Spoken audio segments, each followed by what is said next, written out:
Sophonie, chapitre 2.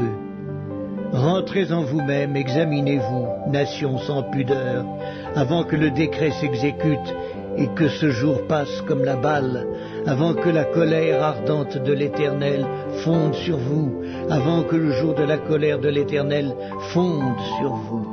Cherchez l'Éternel, vous tous, humbles du pays, qui pratiquez ses ordonnances. Recherchez la justice, recherchez l'humilité. Peut-être serez-vous épargnés au jour de la colère de l'Éternel. Car Gaza sera délaissée, Ascalon sera réduite en désert, Asdod sera chassé en plein midi, Ectron sera déraciné. Malheur aux habitants des côtes de la mer, à la nation des Kérétiens. L'Éternel a parlé contre toi, Canaan, pays des Philistins. Je te détruirai, tu n'auras plus d'habitants. Les côtes de la mer seront des pâturages, des demeures pour les bergers et des parcs pour les troupeaux. Ces côtes seront pour les restes de la maison de Juda. C'est là qu'ils paîtront.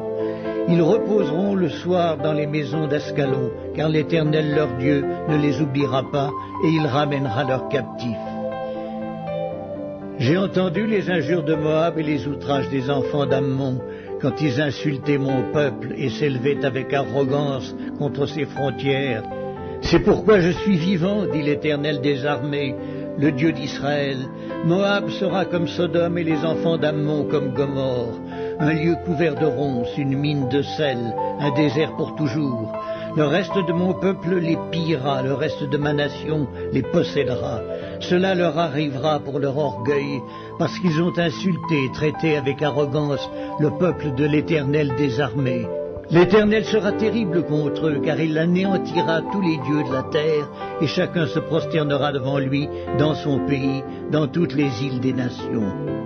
Vous aussi, Éthiopiens, vous serez frappés par mon épée.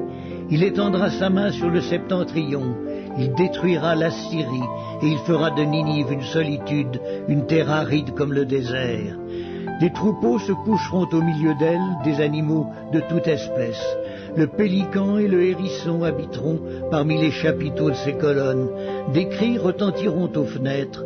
La dévastation sera sur le seuil, car les lambris de cèdre seront arrachés.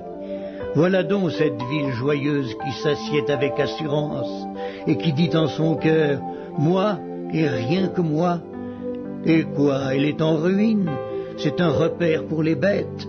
Tous ceux qui passeront près d'elle siffleront et agiteront la main.